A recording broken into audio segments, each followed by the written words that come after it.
Jahre Rock meets Klassik, das Jubiläum. Vielleicht kurz, wie alles begann, was Rock meets Klassik ausmacht und worauf man sich ab dem 27. Februar 2019 besonders freut. Ja, es begann mit dem 50.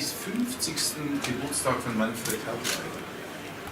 Der wurde gefeiert und es war ein Abend mit Gästen, die auch Musik gemacht haben. Und ich wurde gefragt, nachdem er mein erster Manager war in meiner Karriere, ob wir zu seinem Geburtstag dabei sein wollen und einen Song spielen von unserer Zeit damaligen. Da habe ich gesagt, ja klar, kommen wir gern vorbei, spielen. Und es war so ein schöner Abend, dann kam Manfred auf mich zu und hat gesagt, lass uns doch endlich mal wieder was zusammen machen. Da habe ich gesagt, ja, meine Band hat einen Manager, meine Band hat eine Agentur, ich brauche dich eigentlich gar nicht, aber irgendwas können wir schon machen. Dann sagt er hatte mal ein Projekt, Rock meets Classic, da fehlte ihm aber der musikalische Part. Er war der Businessman, aber ihm fehlte der Musiker. Ich sage, um was geht's da? Ja, Orchester, Rockmusik, Helden des Classic Rocks und das zusammenzubringen. Ich sage, gut, das ist natürlich eine straffe Aufgabe und für mich war das Neuland, aber interessant. Und dann haben wir 2010 angefangen mit Bobby Kimball von Toto, Lou Graham von Foreigner und Dan McCafferty von Nazareth. Und für mich war das wie so eine Lehre in der Firma.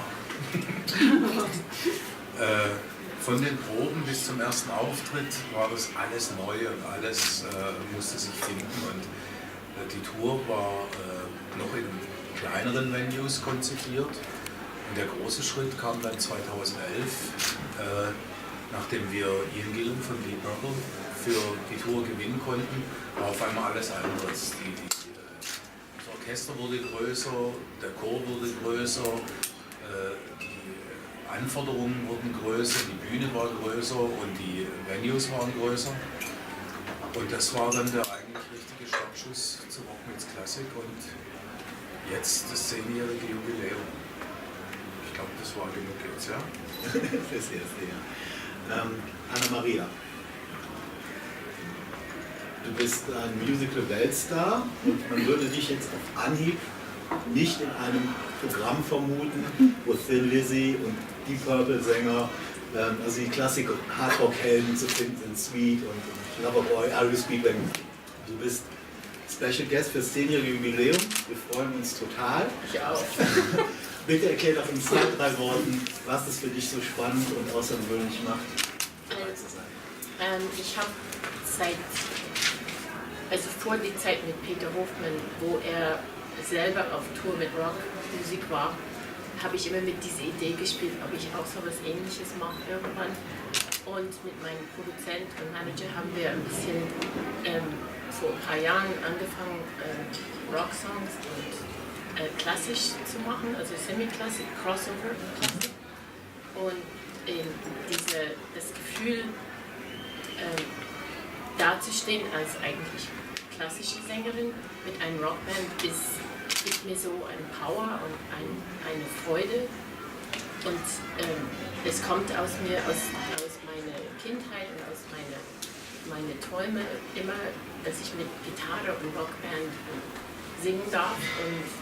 Und das ist halt perfekt, weil es Crossover ist und ich kann das dann richtig ausleben.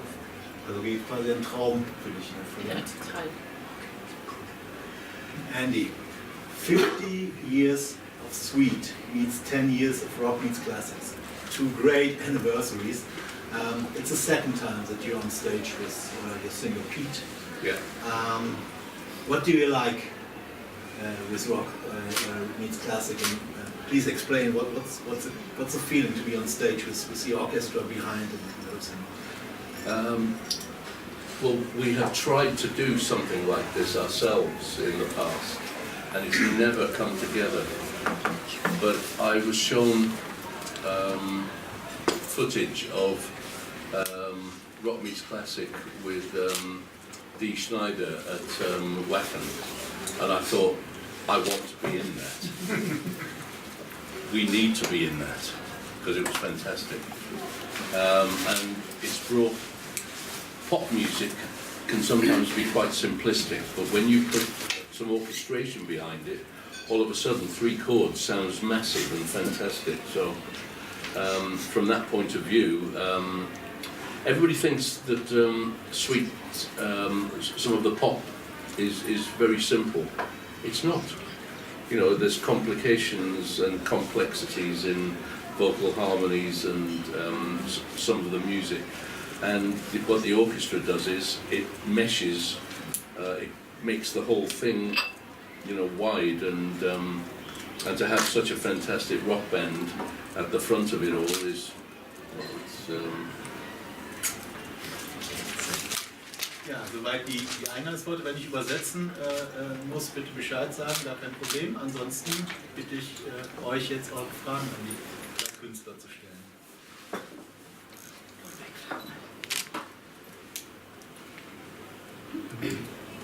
I'd like to start. That's a question for Amy. Many hits in Germany. I think 16 top 10 hits in Germany, 8 number 1 hits in Germany. yeah, something like that. Can you explain this? How do you explain yourself that you've been so successfully, especially in Germany? Well, with what's going on in England with Brexit, just give me a German passport, please. Yay. Because I don't want to go. You know. I don't know. I think of all the countries in the world, and we've had hits everywhere, Germany understood what the suite was all about. They just got it. They realised that you don't need to put the suite in a box. Everything that we do is acceptable, you know, like it should be. If you want to experiment, you want to go this way or that way. Germany as an audience went with us, and it's been a great ride. It's been fantastic.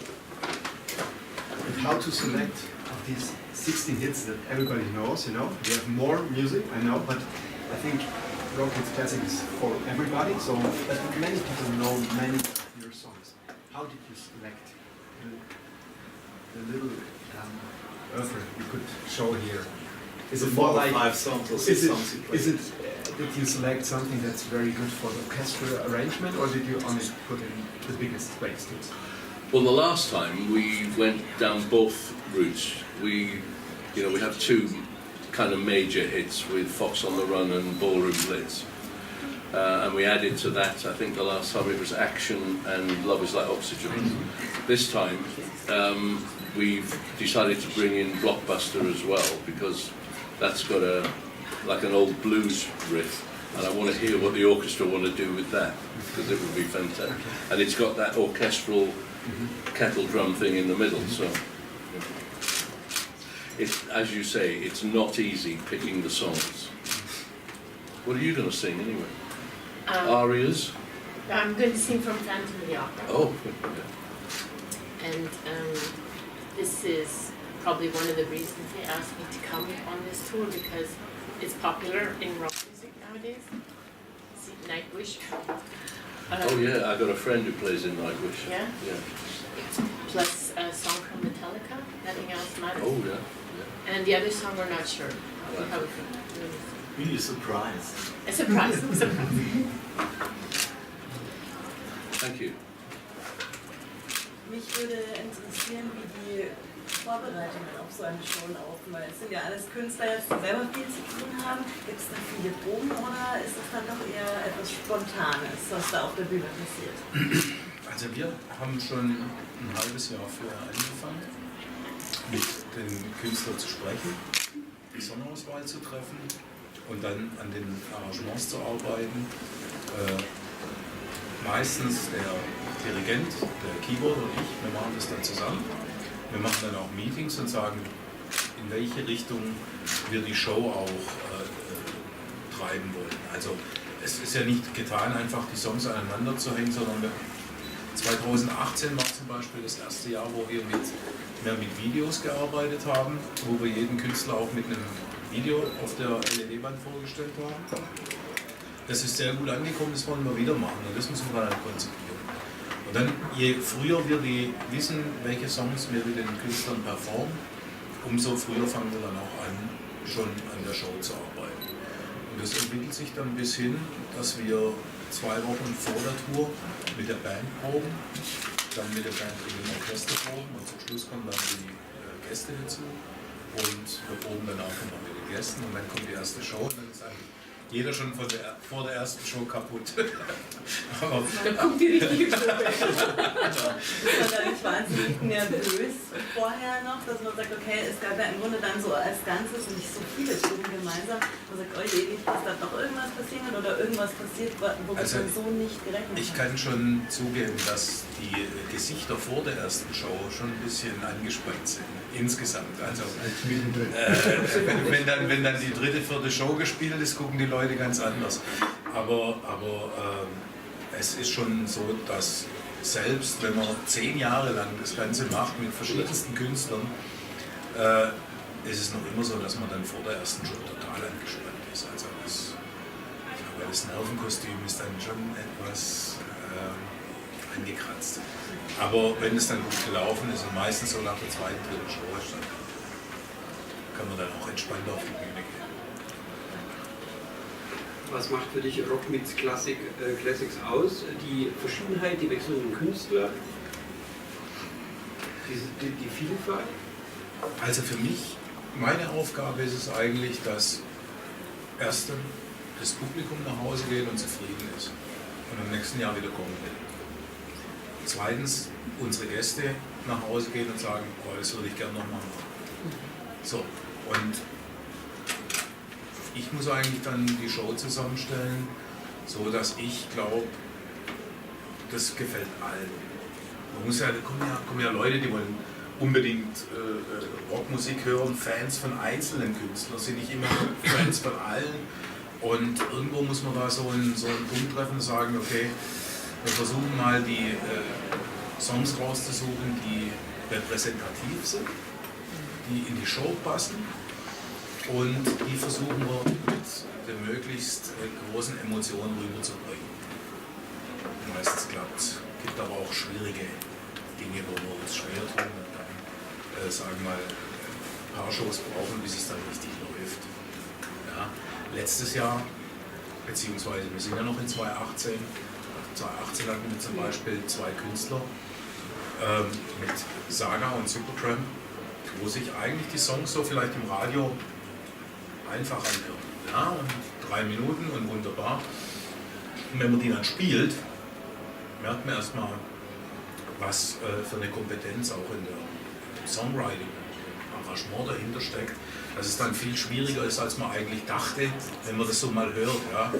Zum Beispiel Breakfast in America oder School oder solche Songs von Supertramp, da steckt schon unglaublich viel dahinter und da müssen wir richtig ranklotzen, dass wir das gut rüberbringen. Und dann ist aber die Freude dann umso größer, wenn es dann irgendwann mal locker läuft und es macht dann Spaß. Ja. Das ist auch so ein Punkt, wie kriegt man das, sag ich mal, die ganzen Songs gematcht in dem Kontext Rock meets Klassik? Das ist genau der Punkt. Man muss schon Chamäleon sein, ja, genau. Weil die Bands sind deswegen erfolgreich, weil sie auch ihr eigenes Charisma haben. Ja? Also man kann zum Beispiel jetzt einen Song von Loverboy nicht so spielen wie von The Sweet oder einen Sweet-Song nicht spielen wie von Deep Purple. Das geht nicht. Man muss sich dann schon irgendwo in die Musik reindenken und für den jeweiligen Künstler einfach das Beste rausholen. Alles gut. Wie sucht ihr die Künstler aus für jedes Jahr? Schaut ihr die Kalender, wer frei hat? Oder? Wir verhandeln schon jedes Jahr mit 50 Stück. Ja? Kommen die auf euch zu oder ihr auf sie? Beides. Meistens die auf uns zukommen, sind nicht so attraktiv wie die wir wollen. aber es gibt ja auch mal Glücksmomente, aber es ist sagen wir mal so, mindestens ein Jahr lang verhandeln, schwere Arbeit und nicht jeder amerikanische Agent und Manager ist uns wohlgesonnen. Und da gibt es viel Fingerspitzengefühl und Überzeugungsarbeit. Aber nach 10 Jahren ist es halt auch so, dass wir viele Künstler dabei hatten, die denen es sehr gut gefallen hat und die auch die Message verbreiten, die dann auch in ihrem Bekanntenkreis sagen, boah, das war geil, das würde ich nochmal gerne machen. Und dann werden auch andere Künstler darauf aufmerksam und dann werden die vor allem dann vielleicht nicht mehr ganz so schnell.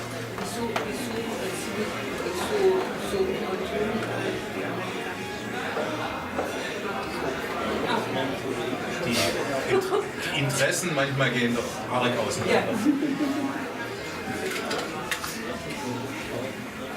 Also ich habe ja die vergangene Woche mit der Ian Gillan telefonieren dürfen in Mexiko, vor dem letzten Konzert in Mexico City. Also ich war des Glaubens, der war schon zweimal dabei. Hat er gesagt, das stimmt nicht, ich war öfter dabei. Stimmt das? Ja. Okay. Zum vierten Mal kommt er jetzt da. Ich habe ihn zweimal in Bamberg live erlebt und habe gleich irgendwas verpasst. Ja. Und der ist also hellauf begeistert, sagt, es ist für ihn die angenehmste Abwechslung.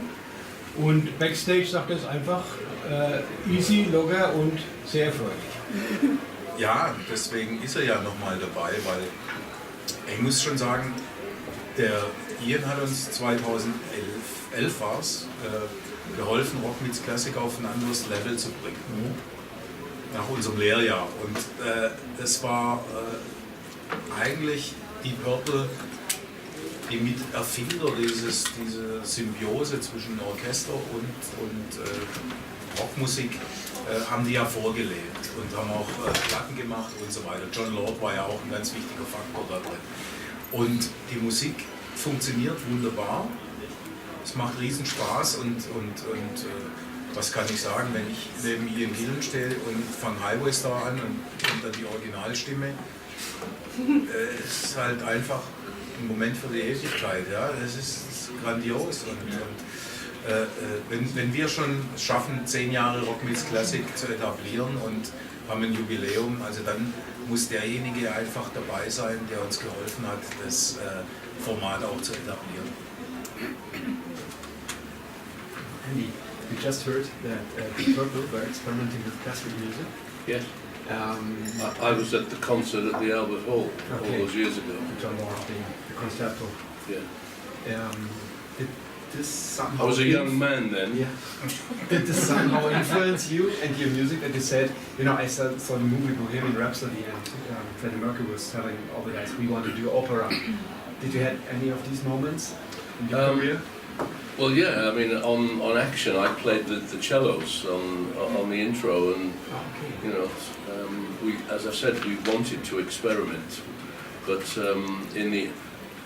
there is one album, the Level-Headed album, which actually has a 40-piece orchestra on 2 of the tracks there, which was quite experimental at the time. You know, getting them in tune with us.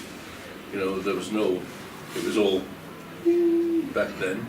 You know, let's tune to the piano, which is not in tune, of course. You know, so.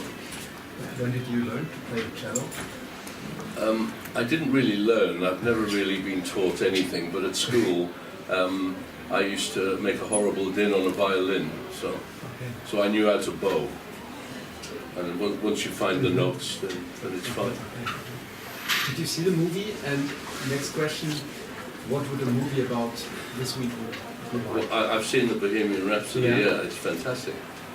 I've heard a lot of the stories behind getting it made, because we had there's a concert that I'm one of the organisers in Wiltshire, where I live in England, called Rock Against Cancer, and we had Brian May the first year, and we were talking, and I said, so what are you up to? And he said, oh, we're thinking about a film, and that's how long ago it was, 2012, and they had a different actor and a different director, and then all of a sudden somebody that I know, a journalist who has written a biography about Freddie, she said, oh, I think they're going to use my biography, and then they didn't, and then this American guy took things from her biography and everything, and it ended up the way it is. So you start to think it might be a mess, but it's turned out fantastic, I think for a biopic, and it's not easy, remember, because there'll be people saying you didn't include that, you didn't include that, you know. Brian May still alive, and so you could also. Yeah. But what would a movie about the Sweet would be? well, it would have to be X-rated to start with. Of course.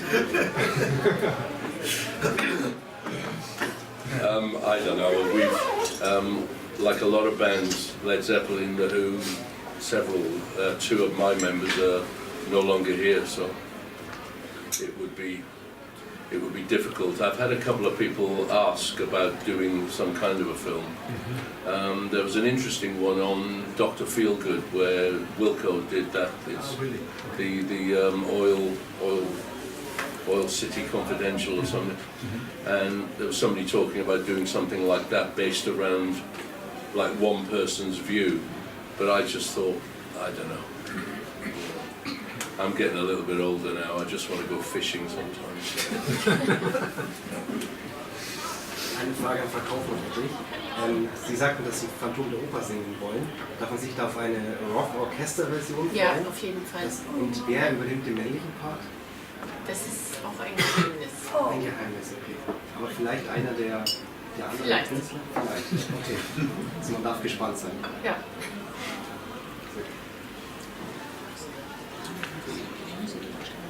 What other songs are we going to hear? Oder welche anderen Lieder? Nothing Else Matters, Metallica. And the other song we're discussing right now, we have two options, but probably something with power, upbeat. Because we're doing an album that's coming out for the tour, so this is like all happening right now, and they're in discussion about it. Rock meets classic? An album with rock ballads, classic, like crossover classic rock. Okay. Also ich glaube, es wäre langweilig, wenn wir jetzt die Setliste an die Wand hängen. Ja, ja. Dieser Schmangel. Ein bisschen ein Schmangel. Genau, deswegen sprach ich von Überraschungen nehmen. Yeah. Can I have one more question to Andy? Oh, sure. As we're here in Munich, and we talked about Queen a little bit, they had a very big history here in Munich. Do you also remember something? He lived here for a He while. lived here, yeah. But also, you know, Bravo was here, the magazine that brought you out. Ubi Heinemann was here, who made his very nice book about you. I met him several times. So do you have some connections to Munich? Well, other than the fact that in the 70s we seemed to spend most of our time in Munich or Hamburg when we were over. When we had days off, we would always... going to Berlin was always an experience, but because of what it was and separated that island, you couldn't just go there for a couple of days. It was too complicated. You tried to organise it that you went there for 2 days after the show or before the show. But Hamburg and Munich were two bases, you know. And they were good days. We were appreciated by both sides of the spectrum, really. We were with Bravo, and we were also with Kerrang and Music Express. You know, we were in both. You wouldn't get Deep Purple in Bravo, and you wouldn't get David Cassidy in Music Express, but you got Sweet across everything. So. Why is that? Well, because we were a wolf in sheep's clothing, I think. One for the girls, the other for the boys. Is it true what Ian Gillan told me last week, that you know each other since the early 1960s in West London? You've had your own different own groups before you became professionals? Well, before I got involved with Sweet, I was in a band called the Elastic Band, and he was in a band called Episode 6. And the two bands used to do colleges together. And he lives on the south, well, he had a house on the south coast, and I used to meet up just once in a while. I nearly bought the recording studio from him, where we recorded Love Is Action, but also Fox on the Run, because it was at a time when I think he was going through some financial constraints, and he needed to offload some stuff, and there just wasn't enough of a lease left for for what it was. But you know, and it had history, this recording studio. It's where the Animals and Led Zeppelin and everybody had recorded, so, you know. But yes, I've known Ian for a while.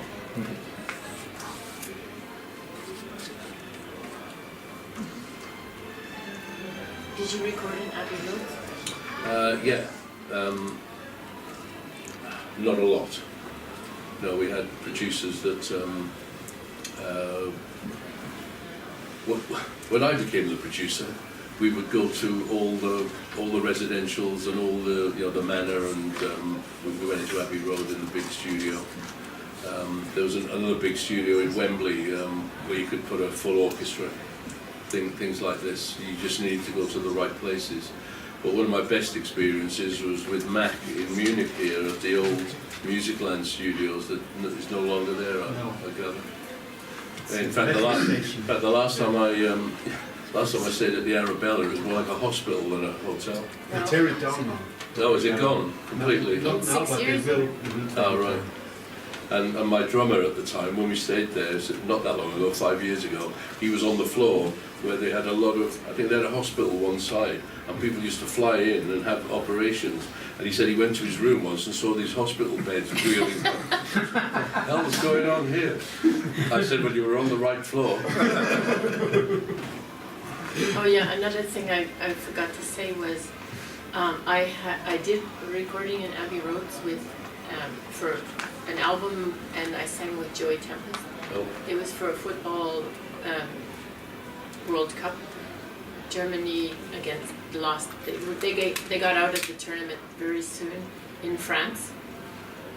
But So 98. 98. Yeah. That was a great experience. So I've Yeah, had some, Joey, I've had amazing great connections. voice. Yeah. In fact, you had Joey. I don't know. You had Joey the year we played Yeah. the first time. Yeah, and Doro and And our old Lizzy. mates, Yeah. Scott. I guess we'll be sharing the dressing room again, Thin Lizzy and Sweet. It'll be the room where everybody wants to be. party room. So it's like classmates meeting at Rock Meets Classic, right? Yeah, well, Scott and I did some radio stuff together. He doesn't remember it, in the 80s, you know, which was good. And you are living in Munich Yeah. too, right? Anna Maria wohnt auch in München since when? 85. I came to Munich and then I went to Hamburg and then I came back to Munich. You get snow in both, you know. In Hamburg? Not much. But why? I've been in Hamburg when the snow's been on the ground. And when the lake's frozen. Yes. That's pretty amazing. Yeah, when I landed today, I was quite surprised to see a lot of white outside. I'm not really dressed for it, but I came from northern Bavaria. There's no snow. Right. Nothing. We went to Vienna last night and there was nothing. I came back from Vienna on all the roads. now that's one of the best opera houses. Yeah. Have you been in it? Yeah. I like And opera. here in Munich? No, I've not been here. It's also amazing. I like the Volks Opera and the National one in Vienna. It's great. Okay, wenn es dann keine weiteren Fragen mehr gibt, bedanke ich mich und dann machen wir hier in der Ecke noch Fotos schnell. Dann geht's